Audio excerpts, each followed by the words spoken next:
안녕하세요. 이야기를 시작하기에 앞서 여러분은 혹시 사랑하는 무언가가 있나요? 사랑은 무엇일까요? 옛날부터 사랑은 누군가를 살리기도 죽이기도 하며 자신의 인생을 더 나아가 세상을 움직이기도 했죠. 저의 옛날을 떠올려 보면 제 인생에는 그런 사랑이 없었던 것 같아요. 너무 사랑해서 제 세상이 움직일 만한 그런 것 말이에요.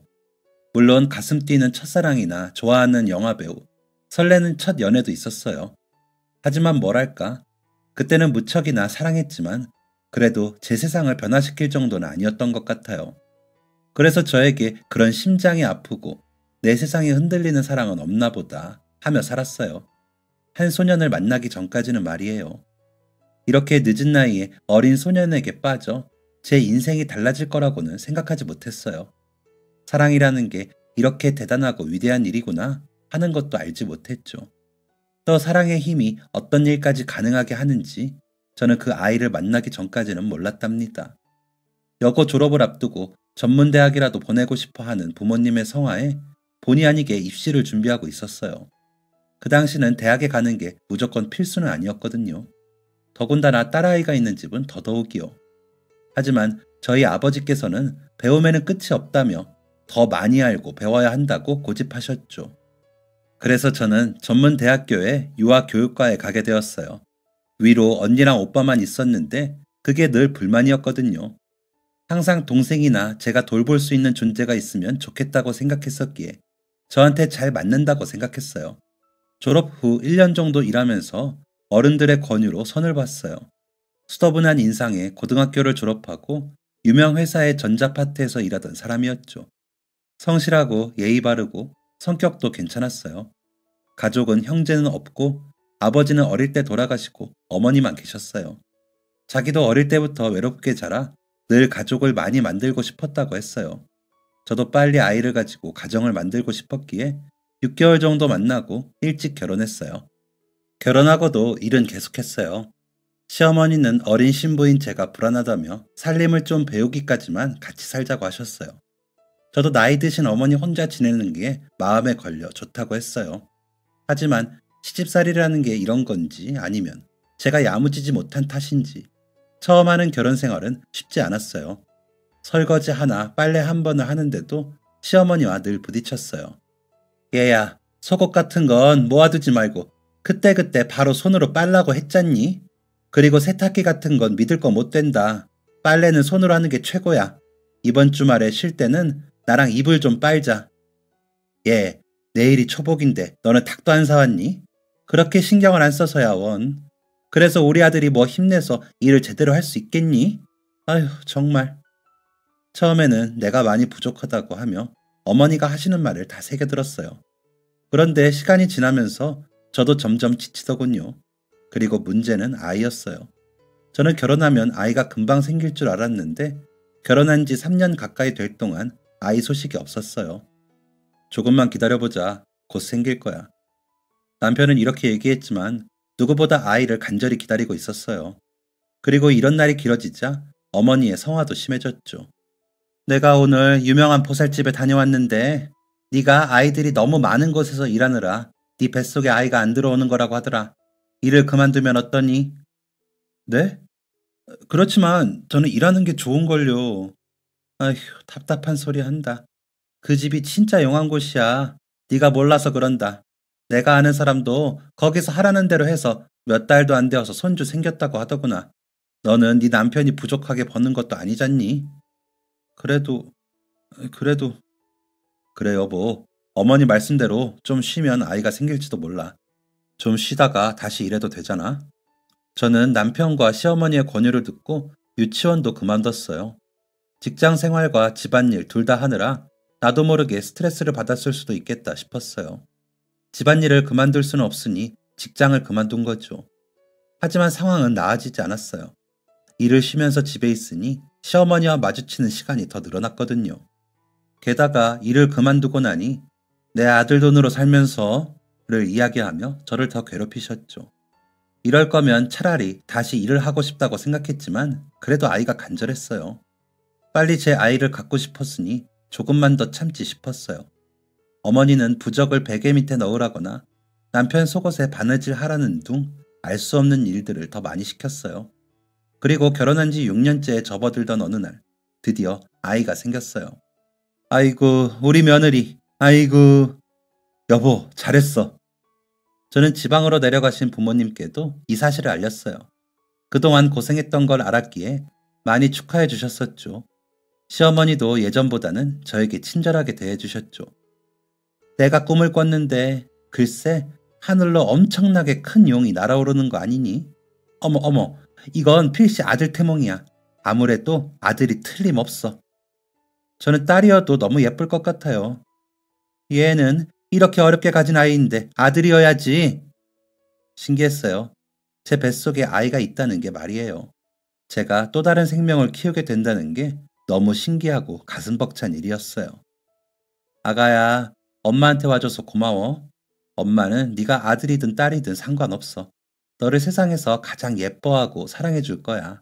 얼른 세상에 나와서 엄마랑 놀자. 그렇게 아이가 태어나기를 손꼽아 기다렸어요.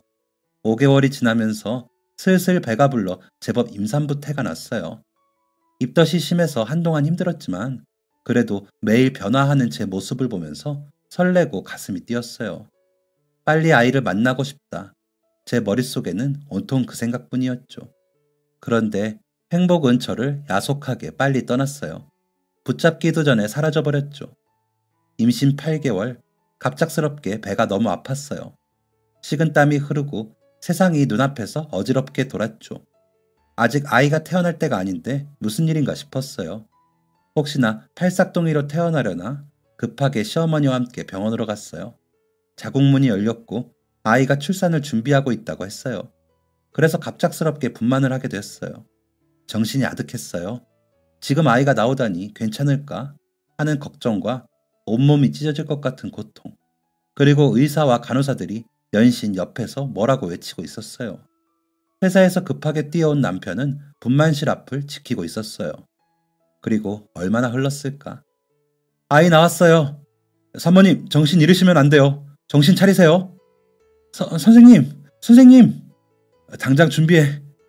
점점 어두워지는 눈앞을 간신히 부릅뜨고 있는데 다급한 말소리들이 들렸어요. 의사도 간호사도 급하게 무엇인가를 소리치고 있었어요. 그리고 들려야 할 아이 울음소리가 들리지 않았어요. 출산은 처음이었지만 드라마에서도 많이 나오잖아요. 아이가 태어나면 제일 먼저 응애하고 온 병원이 떠나가게 우는 소리가 들리는 거 말이에요. 이상했어요. 본능적으로 무엇인가 잘못되었다는 것을 느낄 수 있었어요. 선생님, 저희 아이는 괜찮나요? 산모님, 우선 진정하시고요. 저희 애는요, 저희 애는 괜찮은 거 맞죠? 왜 울음소리가 안 나요? 선생님? 산모님, 우선 진정하세요.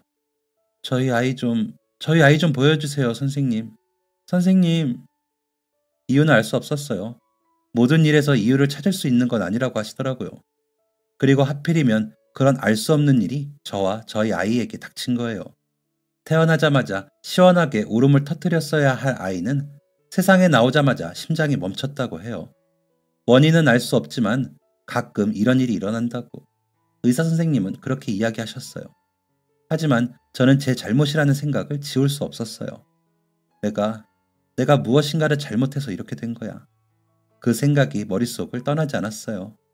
그런데 그런 생각을 한 건 저 혼자가 아니었어요. 시어머니 역시 같은 생각이었죠. 대체 어떻게 했길래 우리 손자가 태어나자마자 죽어? 어? 그 이후 저는 다시 시어머니의 싸늘한 태도를 견뎌야 했어요. 남편도 예전 같지 않았어요. 하지만 무엇보다 제 마음의 상처가 너무 심했어요. 아이의 심장이 멈추면서 제 심장도 뜯겨 나간 것 같았어요. 너무나 간절하게 기다렸던 아이였기에 더 가슴이 아팠어요. 아직도 처음 들었던 아이의 심장 소리가 귓가에 들리는 것 같았어요. 그렇게 끔찍했던 시간이 흐르고 다시 1년 정도가 지났을 때 저에게 새 생명이 찾아왔어요. 하지만 저는 아이를 가질 수 없는 사람이었던 걸까요? 임신 3개월 만에 저는 다시 아이를 잃고 말았어요. 화장실에 갔을 때 쏟아지는 피를 보고 얼마나 울었는지 모르겠어요. 마치 제게 내려진 저주 같았어요. 제가 사랑하는 것을 절대로 가질 수 없다는 저주. 또다시 유산을 하게 되자 시어머니의 구박은 대놓고 심해졌어요. 남편도 더 이상 제 편이 아니었죠. 아유, 이러다 평생 손주도 못 보고 나도 죽겠네. 나도 죽겠어. 어쩌다 저런 애를 집에 들였는지. 어휴, 어휴, 내 팔자야. 어휴, 다른 집은 남편이 밖에서 애도 나온다는데 우리 아들은 어쩜 그런 것도 없는지. 너는 그래도 밥이 넘어가니? 어? 내 손주를 둘이나 보내놓고 밥이 넘어가? 어휴, 어휴, 내 팔자야. 너무 서러웠어요. 그런데 시어머니의 구박보다 남편의 싸늘한 눈빛보다 아이를 지키지 못한 저에 대한 원망이 더 컸어요. 시어머니 말대로 이 모든 게 다 제 탓인 것 같았어요. 어쩌면 그 말이 맞을지도 몰라요, 정말. 다 제가 잘못해서 아이를 잃은 걸지도요. 결국 저는 마음의 상처도 남편과 시어머니와의 관계도 회복하지 못했어요. 그리고 얼마 후 몇 달 동안 생리하지 않길래 이상한 마음이 들어 병원에 방문했어요. 그리고 조기 폐경이라는 사실을 알게 되었어요. 제 나이에 일어날 수 있는 일이라고 생각하지 않았기 때문에 매우 충격이었어요. 앞으로 임신을 할 수 없다고 하더군요. 그래서 남편과 이혼하기로 했죠. 그이 역시 아이를 간절히 원했기에 어쩌면 저랑 헤어지고 다른 사람을 만나는 게 서로에게 좋겠다는 생각이 들었어요. 그리고 저는 몸도 마음도 너덜너덜해진 채로 시골의 부모님 댁으로 갔어요. 시골집에 도착한 날 바싹 야윈 저를 보고 어머니와 아버지가 얼마나 우셨는지 몰라요. 저는 제대로 먹지도 마시지도 않고 울지도 웃지도 않으면서 방에 틀어박혀 보냈어요. 가방 속에 챙겨온 아이의 베넷 쪼고리와 신발이 보였어요. 첫 임신 때부터 가지고 있었던 건데 결국 한 번을 쓰지도 못했네요. 앞으로도 다시는 쓸 수 없겠죠. 모든 것을 놓아버린 채 무기력하게 하루를 보내는 제가 안쓰러웠던 부모님은 어느 날 집안에서 저를 이끌어 운영하는 사과밭으로 데려갔어요. 저는 멍하니 앉아서 키 작은 사과나무들이 새 하얀 꽃을 피우고 있는 모습을 멍하니 보고 있었어요. 예쁘지? 아버지가 조용히 오셔서 제 옆에 앉았어요. 네 엄마랑 처음 여기 내려와서 사과 농장을 하기로 했을 때 얼마나 힘들었는지 모른다. 그래요? 그래. 둘 다 농사일은 뭐 잘 알지도 못하지. 분명 물도 주고 비료도 좋은 걸로 가져다 쓰는데 어쩜 이렇게 말들을 안 듣는지. 너 키울 때보다 말을 더 안 듣더라. 저는 조용히 웃었어요. 이제야 좀 웃는구나. 아버지는 제 손등을 두드리며 이야기를 이어가셨어요. 물, 비료, 흙, 바람, 햇빛. 뭐 하나 부족한 게 없는데도 처음에는 사과는커녕 나무 자체도 시들시들해졌다. 이렇게 노력하는데 어쩜 이러나 배신감도 들고 서운하기도 하고 혹시 우리가 뭘 잘못하는 건가 답답하기도 하고 그러더구나. 내가 이렇게 능력 없는 사람이었나 싶기도 했어. 그런데 시간이 지나면서 점점 제자리로 돌아오더구나. 나무도 다시 튼튼하게 자라고 이파리도 파릇파릇하고 지금처럼 꽃도 피고 예쁜 사과도 자랐지. 모든 것은 결국 결실을 보게 된단다. 그 사이에 가지가 부러지고 잎이 시들고 열매가 덜 자라고 많은 시련이 있을지도 몰라. 어쩌면 원하는 결과가 아닐지도 모르지. 하지만 그 시련을 잘 지나가고 나면 결국은 결실을 보게 되어 있어. 때로는 노력하고 애써도 원하는 대로 결과를 얻지 못할 수도 있지만 때로는 노력하지 않아도 저절로 얻어지게 되는 것도 있으니 그런 게 인생 아니겠니? 살면서 모든 일에 꼭 내 잘못이 있는 것은 아니다. 그런데 그곳에서 내 잘못을 탓하다 보면 결국 무너지는 것 말고는 남는 게 없다. 내가 사과밭이 제대로 되지 않는다고 네 엄마랑 온종일 왜 나는 사과도 못 키우나 하면서 자책만 하고 있었다면 지금 이런 결과도 없었겠지. 너한테 다시 벌떡 일어나라는 것도 아니다. 다만 너를 자책한다고 해서 이미 일어난 일을 되돌릴 수도 없고 네가 자신을 비난하는 사이에도 내 인생의 밭은 계속해서 물도 주고 햇살도 주기를 기다리고 있단다. 아버지의 이야기는 제 마음에 큰 위로가 되었어요. 아이를 이른 후로 받지 못했던 진짜 저를 위한 위로였어요. 제가 간절히 아이를 바랬듯 저도 아버지와 어머니에게 그런 소중한 아이였겠죠. 내 아이가 이런 상황을 겪고 이렇게 무너져 내린 모습을 지켜봐야 한다면 저 역시 너무 마음이 아플 것 같았어요. 제가 저를 위해서 살기 싫다면 부모님을 생각해서라도 다시 일어나보자 마음 먹었어요. 저는 서울로 올라와서 미술 학원을 운영하는 큰오빠의 학원에서 일했어요. 3에서 5세 정도 되는 아이들과 미술 수업을 하는 거였는데 수업이라기보다는 거의 놀이에 가까웠어요. 아이들이랑 같이 물감을 손에 발라서 도화지에 찍는 것도 하고 한쪽 면에만 그림을 그려서 데칼코마니 작업을 하기도 했어요. 제 아이들은 아니었지만 아이들과 함께 다시 웃으면서 저는 서서히 예전의 제 모습을 찾아갈 수 있었어요. 저에게는 수업을 듣는 4살 아이가 있었는데 아버지가 무척 젊은 분이었어요. 항상 끝날 시간에 맞춰서 아버지가 데리러 오셨어요. 알고 보니 옆에 초등학교 선생님이라고 하더라고요. 처음에는 학부모니까 그냥 그 정도로만 생각했어요. 그런데 오빠에게 들어보니 아이를 낳다가 아내가 세상을 떠났다고 하더라고요. 훈훈한 외모에 성격도 상냥해서 그 얘기를 들은 후로 저도 모르게 자꾸 눈이 갔어요. 그 아버님은 종종 간식을 사다 주셨는데 어느 날은 발렌타인데이라서 샀다며 장미꽃 한 송이와 초콜릿을 주고 가셨어요. 혹시 이 사람도 나에게 마음이 있나? 하고 그때 생각했죠. 아무래도 본인에게는 아이가 있어서 저에게 데이트 신청을 망설이는 걸까 하는 생각이 들었어요. 그래서 용기 내서 제가 먼저 이야기를 꺼냈죠. 한솔이가 미술을 참 좋아해요. 관심도 많고 컬러 센스도 좋은 것 같고요. 정말요? 감사합니다. 아내가 예전에 미술을 전공했었거든요. 아내는 일찍 세상을 떠나서 한솔이한테 미술을 알려주지는 못했지만요. 아, 그랬군요. 어머니 닮아서 미술 감각이 있나 봐요. 이번 주에 종로에서 어린이 미술 전시가 열리거든요. 한솔이가 관심도 많고 하니까 혹시 가보시면 어떨까 싶어서요. 정말요? 데리고 가면 정말 좋아하겠네요. 안 그래도 주말에는 웬만하면 밖에서 노는 시간을 늘리려고 하거든요. 알려주셔서 감사해요, 선생님. 아니에요. 혹시 괜찮으시면 저도 가려고 했던 거라 같이 가시면 어떨까요? 네? 그분은 깜짝 놀라며 얼굴부터 귀까지 새빨개졌어요. 잠시 우물쭈물 망설이더니 대답했죠. 그렇게 저희는 첫 데이트라고 하기는 뭐하지만 처음으로 같이 시간을 보냈어요. 그리고 처음으로 아이와 시간을 보내는데 너무 행복했어요. 제가 간절히 바랐던 일이니까요. 제 아이는 아니지만 아이와 함께 미술 전시를 보고 공원에서 뛰어놀고 같이 솜사탕도 사 먹고 과자랑 음료수도 사 먹고 정말 즐거웠어요. 그때 아이를 낳았다면 나도 이런 경험을 하고 추억을 쌓을 수 있었겠지 하는 생각이 들었어요. 저는 한솔이 아버님께 제 이야기를 솔직하게 했어요. 한 번 결혼했던 경험과 2번이나 아이를 유산했던 이야기, 그리고 조기 폐경으로 인해 앞으로 임신을 할 수 없다는 이야기도 했어요. 최대한 솔직하게 이야기해야 할 것 같아서 제가 겪은 모든 일들을 알알이 털어놓았죠. 정말 고생 많으셨어요. 제 이야기를 듣더니 그렇게 말했어요. 그냥 건네는 위로의 말이 아니라 정말 진심이 느껴졌어요. 자기 아내도 어렵게 임신을 했어서 더 공감할 수 있다고 하더군요. 소중한 것을 잃었다는 것에 대해서 저희 말이 잘 통했어요.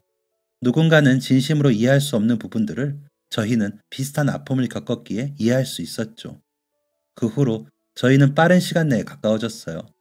저는 이 사람도 참 좋았지만 한솔이도 너무 예뻤어요.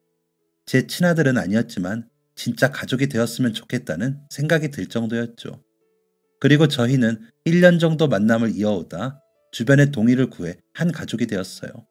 아이가 있는 사람이라 부모님께서 반대하실까 걱정했는데 의외로 2분은 쿨하게 넘기시더라고요.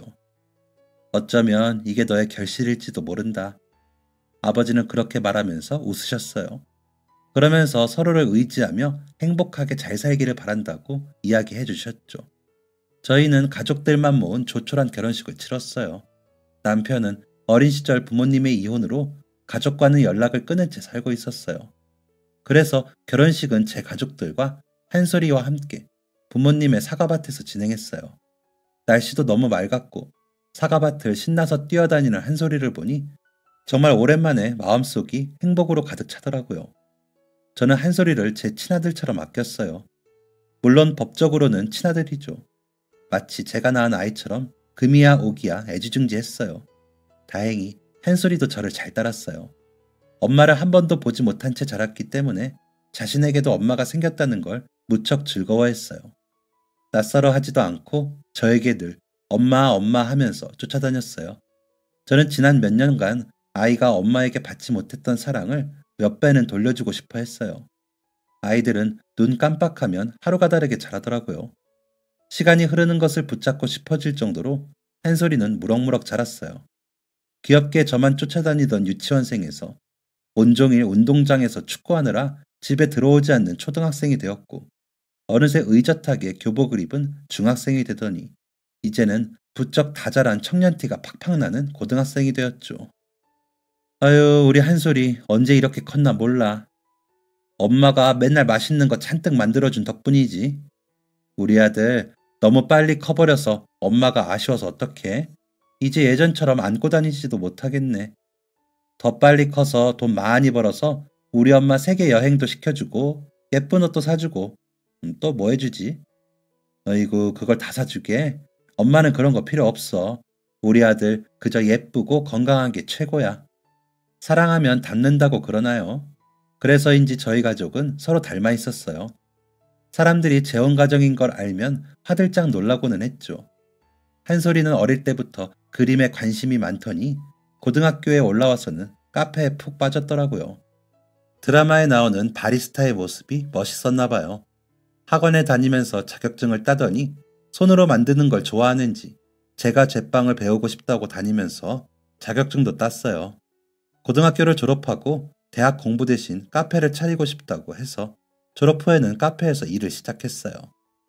몇 해 전 먼저 돌아가신 아버지에 이어 어머니가 돌아가셨어요. 연세가 워낙 많으셨지만 다행히 크게 아픈 곳은 없으셨어요. 언니랑 오빠는 외국에서 생활하기 때문에 가지고 계셨던 사과밭은 저에게 물려주셨어요. 마지막에는 관리를 많이 못 해주셔서 그냥 땅만 덩그러니 있는 느낌이었죠.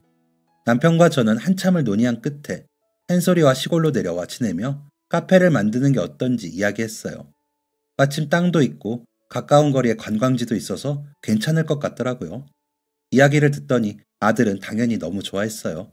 학원도 다니고 주변에도 물어서 메뉴 구성도 자기가 직접 하고, 저랑 남편도 아이를 따라서 학원에 다니며 커피에 관해서 공부했어요. 그리고 드디어 카페를 오픈하고 장사가 엄청나게 잘 되는 곳은 아니었지만 그래도 온 가족이 함께 참여하는 곳이라 더 의미가 있었어요. 남편은 근처 중학교에서 아이들을 가르치며 카페 일을 가끔 도와주었고, 저랑 아들이 가게를 도맡아 운영했어요. 거의 아들이 꾸려가고 있었죠. 그날은 아들이 지역 내 바리스타 대회에 나갔다가 우승을 한 날이었어요. 너무 기쁜 소식이라 저희는 대회가 끝나고 신이 나서 쇼핑몰에 가서 이것저것 쇼핑도 했어요. 평소 아이가 너무 갖고 싶어 하던 전자기기를 사주었죠. 그림을 계속 전문적으로 배우진 않았지만 혼자서 취미 삼아 계속 그리고는 했거든요. 엄마, 카페 메뉴들도 이걸로 그리면 되겠다. 지금 로고 그린 것처럼? 응, 메뉴를 사진 대신 그림으로 그려놓는 것들도 많더라고. 우리 아들은 어쩜 이렇게 못하는 것도 없고 모르는 것도 없을까? 엄마 닮아서 그렇지 뭐. 얼굴도 엄마 닮아서 예쁘고. 이제 예쁜 여자친구만 사귀면 되겠네. 엄마처럼 예쁜 여자가 또 있으려나 모르겠네. 아들의 대회 우승 소식에 남편은 오랜만에 외식을 하자고 했어요. 그래서 근처에 있는 식당을 예약해뒀다면서 거기서 만나자고 했죠. 아들이랑 근처에 차를 주차해두고 걸어가고 있었어요. 거리에 있던 크리스마스 장식들이 너무 예뻤어요. 눈 오네? 그러네. 크리스마스 장식이 있어서 다행이다. 눈 오니까 더 잘 어울린다. 엄마, 우리 카페도 크리스마스 장식 조금 천천히 치울까봐. 그럴까? 귀찮아서 그러는 거 아니지? 에이, 당연히 아니지. 진짜 예뻐서 두려는 거라니까. 저희는 그렇게 장난도 치며 내리는 눈에 들떠 있었어요. 그렇게 서로 이야기를 나누며 걸어가고 있을 때였어요. 그때 끼익 하며 날카롭게 울리는 자동차 바퀴의 소리와 누군가의 비명이 들렸어요. 뒤를 돌아보니 눈 때문인지 한 차량이 미끄러지듯 인도를 달려오고 있었죠. 저희가 피하려 할 때는 이미 늦은 것 같았어요. 그런데 그때 퍽! 땅바닥에 나뒹구르다 제가 원래 있던 자리를 보았어요. 어느새 차는 가게를 들이받고 멈춰서 있었어요. 사람들이 충격에 휩싸여 지르는 소리와 웅성거리는 말소리가 들렸어요. 한솔아, 한솔이, 우리 아들, 한솔아! 아들이 보이지 않았어요. 내팽개친 쇼핑백을 뒤로하며 저는 사람들이 웅성거리는 곳으로 갔어요. 한솔이가 피를 흘린 채 누워 있었어요. 어떡해, 아들. 우리 아들 어떡해. 어떡해, 우리 한솔이. 구급차 좀 불러주세요. 한솔아, 우리 아들 어떡해. 달려오는 차를 보고 한솔이는 저를 길 바깥으로 밀쳤고 자신은 미끄러져 오는 차와 부딪혔어요. 나중에 알고 보니 음주운전 차량이더군요. 음주에 갑작스럽게 내리는 눈까지 더해져 정신없이 차를 몰다 사고가 난 거였어요. 그리고 하필 그 차량에 제가 가장 사랑하는 아들이 부딪힌 거죠. 구급차가 오고 바닥까지 피를 잔뜩 흘리는 아들을 구조대원들이 급하게 응급처치를 하며 차에 실었어요. 병원까지 가는 내내 저는 그저 한솔이를 살려달라고 간절히 빌었어요. 당장 제 목숨을 가져가도 좋고 무엇이든 가져가도 되니까 제발 저희 아들은 살려달라고요. 병원에 도착 후 남편에게 연락했어요. 한솔이는 급하게 수술실로 들어갔어요. 뒤늦게 응급실에 도착한 남편은 사고 소식을 듣고는 땅에 주저앉았어요. 이미 아내를 죽음으로 잃었던 그에게 아들마저 잘못됐다는 건 너무 가혹한 일이었어요. 자식을 둘이나 잃고 다시는 아이를 가질 수 없는 저에게서 하나뿐인 아들을 빼앗는 것도 너무 가혹한 일이었고요. 저희 두 사람은 수술실 앞에 앉아 두 손을 간절히 맞잡으며 제발 우리 아들을 살려달라고 기도했어요. 제발 무슨 일이 있어도 좋으니 제발 저희 아들만은 살려달라고요. 수술이 끝나고 의사 선생님이 문을 열고 나왔어요. 최한솔님 보호자님 되시나요? 네. 우선 수술은 잘 끝났고요. 장기에 출혈이 좀 있었지만 다행히 회복이 될 것 같습니다. 그것보다 문제인 건 팔 다리인데. 팔 다리요? 네. 부딪히면서 양쪽 무릎의 뼈가 다 부서졌고 오른쪽 팔의 신경이 끊어졌습니다. 오른쪽은 손가락 끝 정도만 움직일 수 있을 것 같고 왼손은 회복이 되어봐야 알겠지만 재활을 하더라도 손목 정도까지만 움직일 수 있을 것 같습니다. 생명에 지장은 없는 건가요? 네, 다행히 머리나 뇌 쪽은 다치지 않아서 생명에 지장은 없습니다. 감사합니다. 감사합니다, 선생님. 아이는 사고로 인해 팔과 다리를 쓸 수 없을 거라더군요. 그래도 저희 부부에게는 아이가 살아있는 것만으로도 다행이라고 생각했어요. 아이의 몸에는 이리저리 쓸리고 찢어진 자국과 커다란 수술 자국, 무시무시한 철심이 박혀 있었어요. 어떻게 이렇게 사랑스러운 아이에게 그런 몹쓸 일이 일어난 걸까 가슴이 아팠어요. 그 상황에서 자기가 피하지는 못할 망정 왜 저를 보호했을까? 아이를 지켜야 하는 것은 제 몫인데 제 할 일을 다 하지 못한 것 같아 마음이 너무 아팠어요. 엄마. 한솔아, 깼어? 엄마야, 엄마 여기 있어. 엄마 여긴 어디야? 병원이야. 기억나? 사고 났던 거? 엄마는 괜찮아? 내가 엄마를 밀쳤는데. 엄마는 괜찮아. 우리 아들 엄마가 지켜줬어야 하는데. 엄마가 우리 아들을 지켜야 하는데. 괜찮아. 엄마가 괜찮으면 난 괜찮아. 약기운 때문인지 아이는 다시 잠이 들었고 얼마 후 다시 깨어났을 때 의사 선생님과 함께 현재 상태를 들을 수 있었어요. 다리는 부서진 뼈를 최대한 맞추려고 했지만 그래도 다시 걷기에는 무리가 있다고 하더군요. 양손의 기능은 오른손은 거의 쓸 수 없다고 봐야 하고 그나마 왼손은 재활로 물건을 짚는 정도는 가능하겠지만 손목부터 어깨까지는 움직일 수 없다고 알고 있으라더군요. 바리스타를 하는 아이에게 일어나지도 팔을 움직이지도 못한다는 건 꾸고 있던 꿈을 모두 쓰레기통에 버리는 것과 같았어요. 이제까지의 노력을 한순간에 물거품으로 만들어버린 거죠. 아이는 그래도 포기하지 않았어요. 재활도 적극적으로 참여했어요. 가게에서 혼자 우유라도 따라보려고 노력하는 아이의 모습을 보면서 가슴이 찢어지는 것 같았어요. 방에서 혼자 왼손으로라도 포터 필터를 들어보려고 식은땀을 흘리며 팔을 부들부들 떨면서 움직이는데 차라리 제 팔을 떼어서 주고 싶었어요. 재활에도 크게 나아지는 점이 없자 아이는 점점 희망을 잃기 시작했어요. 카페 앞에 앉아서 멍하니 밖을 바라보며 시간을 보냈죠. 이제 막 20대를 시작한 아이에게 너무 가혹한 운명이었어요. 한참 자신이 하고 싶은 일하며 꿈을 펼칠 때인데 마치 예전에 제가 꿈꾸던 가정을 가질 수 없어 이곳으로 내려왔을 때의 제 모습을 보는 것 같았어요.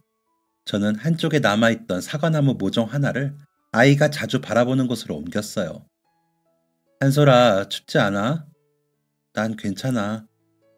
저는 휠체어에 앉은 한솔이의 손을 가만히 잡았어요. 있잖아, 아들.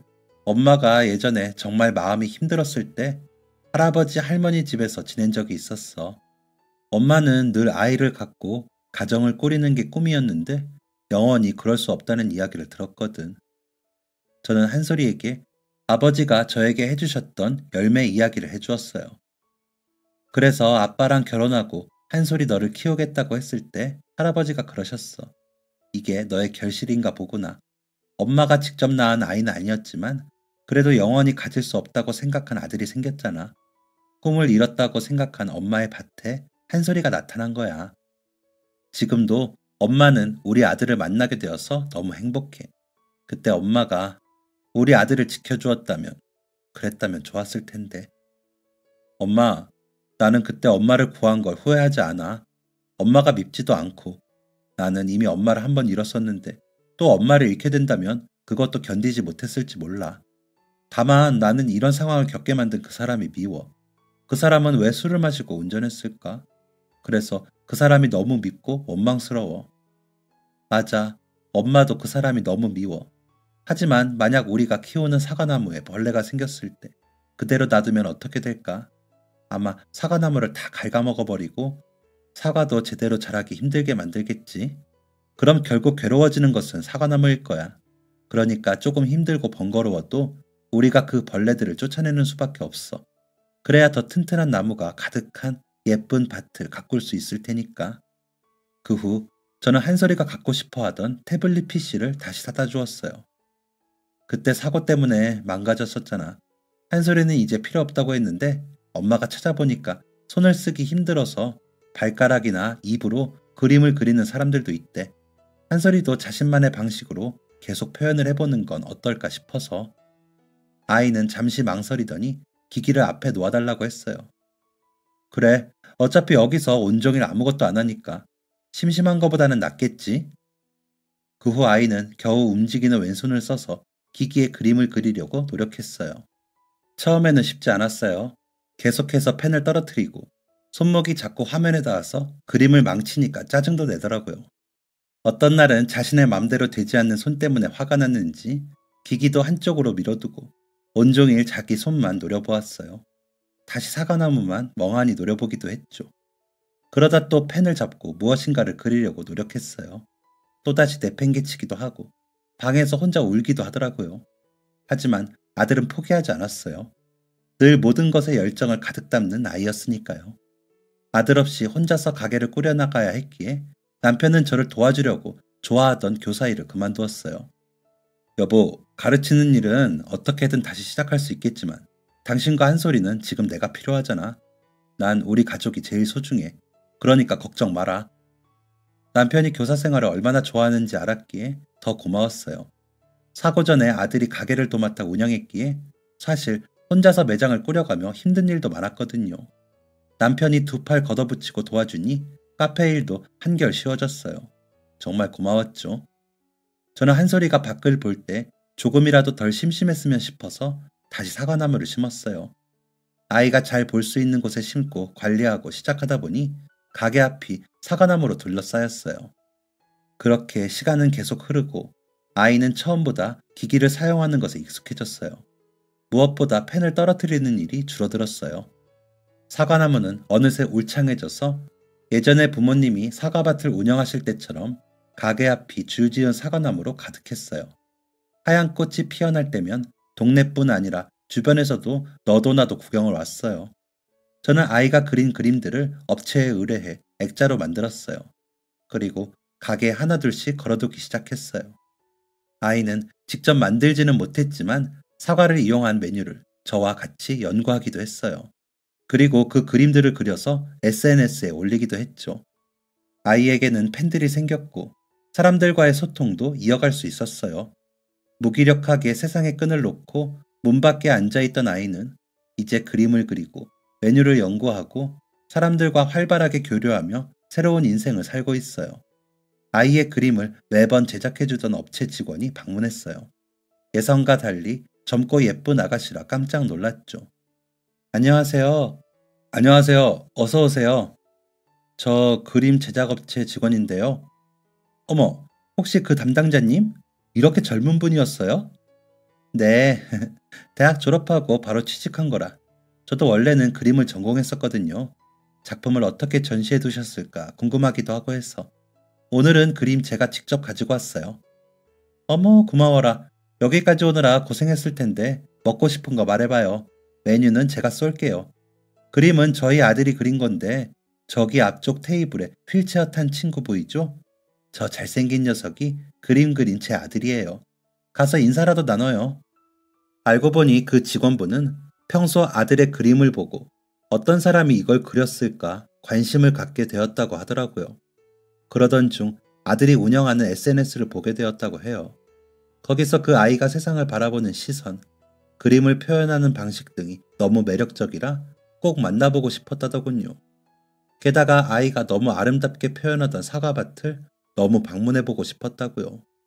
한쪽에서 남편이 이 이야기를 듣더니 슬며시 웃더군요. 저희 아들과 그 아가씨는 금세 친해져서 서로 친구가 되었어요. 너무 감사하게도 그 여성분은 제 아들이 장애를 가지고 있는 것을 전혀 불편해하지 않았어요.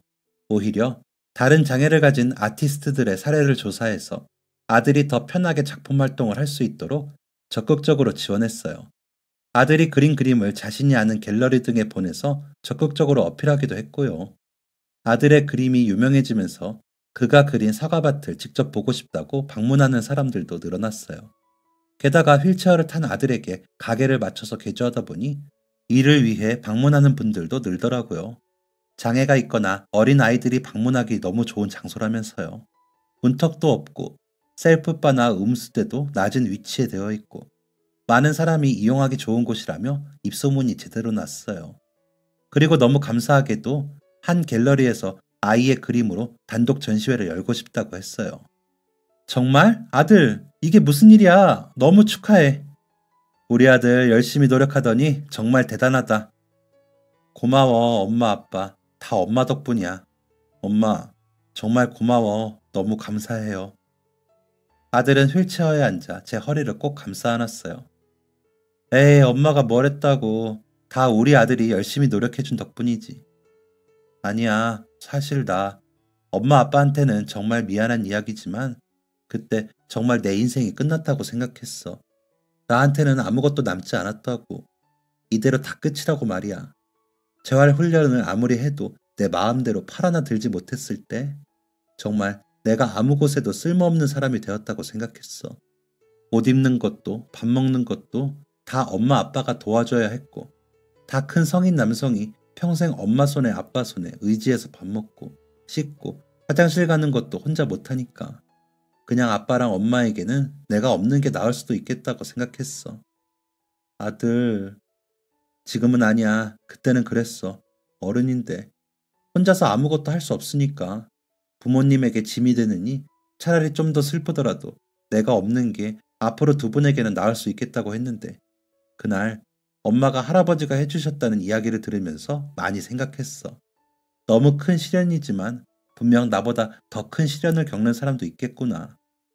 나도 내가 오랫동안 꿈꾸었던 것을 잃었지만 더 오래 꿨던 꿈을 빼앗긴 사람들도 있겠구나 하고 말이야. 그래서 찾아봤어. 나처럼 장애를 겪고 있는 사람들이나 오랫동안 꿨던 꿈 때문에 좌절을 겪어야 했던 사람들을 찾아보고 그걸 극복해낸 이야기들을 찾으면서 나는 어떻게 해야 할지를 고민했어. 그때 엄마가 다시 그림을 그려보라고 했을 때 그게 내 돌파구일 수도 있겠다 생각했어. 처음에는 정말 너무 힘들었어. 그리는 것은 둘째치고 손에서 펜은 자꾸 미끄러지지. 떨어지면 늘 엄마나 아빠한테 부탁해서 주워달라고 해야 하지. 정말 힘들더라고. 내가 내 손바닥이 닿아서 자꾸 그림이 지워지거나 선이 마음대로 그려지는데 어휴, 정말 몇 번이나 기계를 던져버리고 싶었어. 그렇지만 가격을 생각하며 꾹 참았지. 농담이고 사실은 엄마를 생각하면서 참았어. 그때 제일 많이 생각났던 게 뭔지 알아? 뭐였는데? 나 어릴 때 젓가락질 잘 하지 못했던 거 기억나? 초등학생이 되어서도 못해서 엄청 힘들어했었잖아. 맞아. 젓가락질을 잘 못해서 초등학교 때도 엄마가 꼭 포크를 같이 가방에 넣어줬었잖아. 맞아.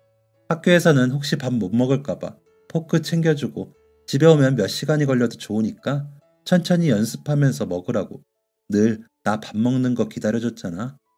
나한테 맞는 젓가락 찾아주려고 플라스틱, 쇠, 나무, 멜라민, 시중에 파는 젓가락이라는 젓가락은 다 사다 주고 난 그렇게 많은 젓가락을 팔고 있는지도 몰랐어. 또 그걸로도 부족하다고 내 손 크기랑 잰 다음에 나무 조각하는 곳 가서 맞춤 젓가락도 만들어주고 그때 엄마가 많이 생각났어. 어떻게 해서든 내가 해낼 수 있도록 노력하던 엄마 모습이 엄마의 열정이 너무 생각나더라.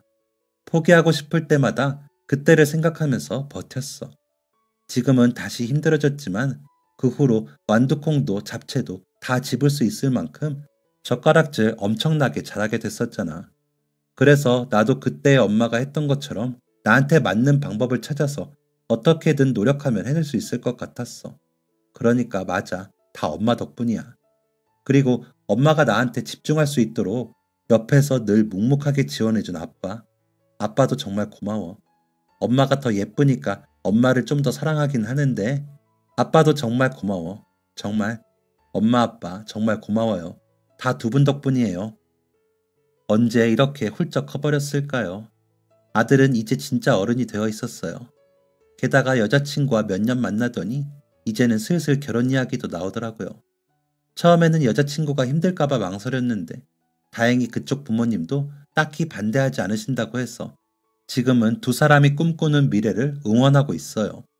아들은 이제 카페 앞에 사과밭 말고도 여기저기를 돌아다니면서 그림의 영감을 찾고 있어요. 많이 보고 많이 꿈꾸며 자신의 미래를 아름답게 그려가고 있죠. 아이는 다 제 덕분이라고 하지만 저는 포기하지 않고 열심히 노력해준 그 애가 정말 고마워요. 그리고 제 엄마를 그렇게 생각해주는 그 따뜻한 마음씨도 정말 고맙고요. 앞으로도 아들은 팔다리를 자유롭게 쓸 수 없이 휠체어를 평생 써야겠지만 아들의 그림과 그 아이의 꿈만큼은 전 세계 어디든 활활 날아갔으면 좋겠어요. 잘 지내고 잘 살고 있다고, 나는 포기하지 않고 열심히 살아내고 있다고, 온 세상에 소리치면서 사랑하는 사람들과 오래오래 행복하게 지낼 수 있었으면 좋겠네요. 지금까지 사연 들어주셔서 감사합니다. 사연이 재밌으셨다면 구독과 좋아요를 눌러주세요. 감사합니다. 안녕히 계세요.